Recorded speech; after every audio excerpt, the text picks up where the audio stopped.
Assalamualaikum and hello everyone. My name is Muhammad Iman bin SANI and my membership number is L204A0583.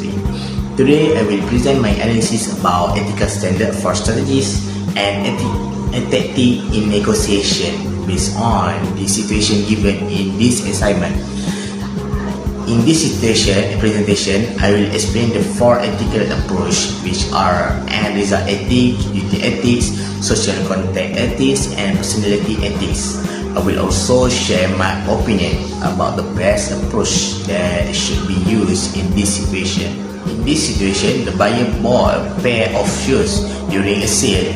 The receipt clearly stated that the shoes could not be returned. However, after wearing the shoes at home for one day, the buyer felt uncomfortable and decided to return them to the store.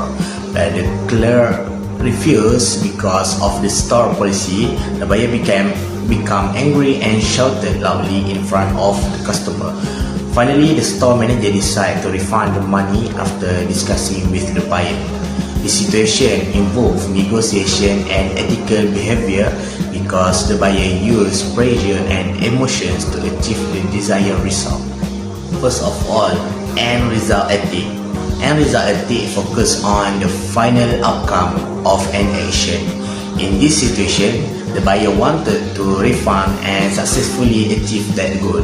From this perspective, the negotiation strategy always effective because the buyer managed to get the money back. The buyer used anger and pressure to influence the store manager's decision. Even though the behavior may seem rude, and result ethics mainly focus on whether the result is successful or not. Therefore, this approach may say that the buyer's action were acceptable because the desired outcome was achieved. Second is duty ethics. Duty ethics focus on following rules, responsibilities, and principles. In this case, the receipt already stated clearly that the shoes were non-refundable. As a customer, the buyer should respect the store policy and negotiate politely. According to duty ethics, shouting at the clerk and causing a disturbance in the store is not the correct behavior. The buyer failed to follow ethical principles such as respect, honesty, and professionalism. Therefore, from the duty ethics perspective, the buyer's actions are considered unethical. Next one is social contract ethics. Social contract ethics is based on the norm and value accepted by society or the community. Normally, people expect customers to communicate respectfully when solving problem. In this situation, the buyer shouted loudly in the public, causing their customers to stare and feel uncomfortable. This behavior can damage the atmosphere of the store and create tension between worker and customers. Society generally believes that disagreement should be solved calmly and respectfully. Because of that, the buyer's behavior is considered socially unacceptable according to social contract ethics. Last but not least, personality ethics.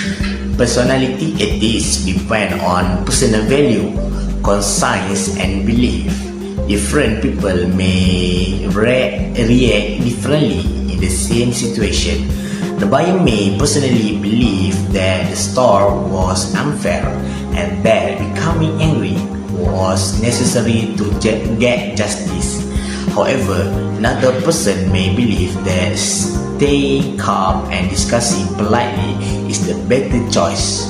From this perspective, ethics are based on individual judgment and personal moral value. Therefore, whether the buyer action are right or wrong depend on the person on conscience. In my opinion, the best approach in this situation is duty ethics. This is because rules and policies should be respected during negotiation.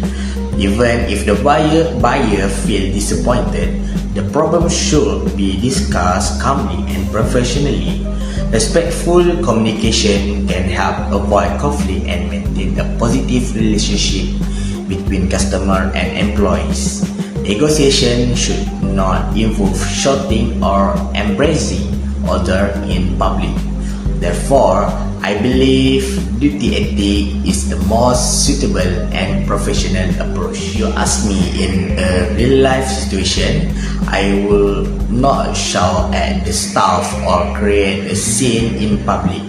I would prefer to discuss politely with the store manager and ask for alternative solutions, such as exchanging the shoes for another size or model. I believe workers should be treated with respect because they are only following company policy.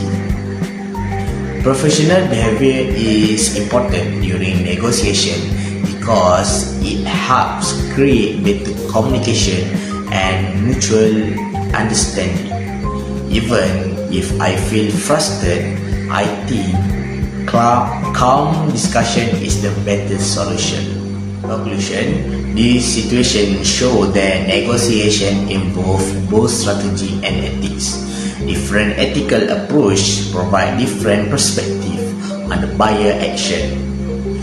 End result ethics focus on success, while duty ethics, social contract ethics, and personality ethics focus more on value and behavior. Overall, ethical negotiation should involve respect, professionalism, and good communication. In my opinion, duty ethic is the best approach because it encourages people to follow rules and treat others respectfully. That's all for me. Thank you.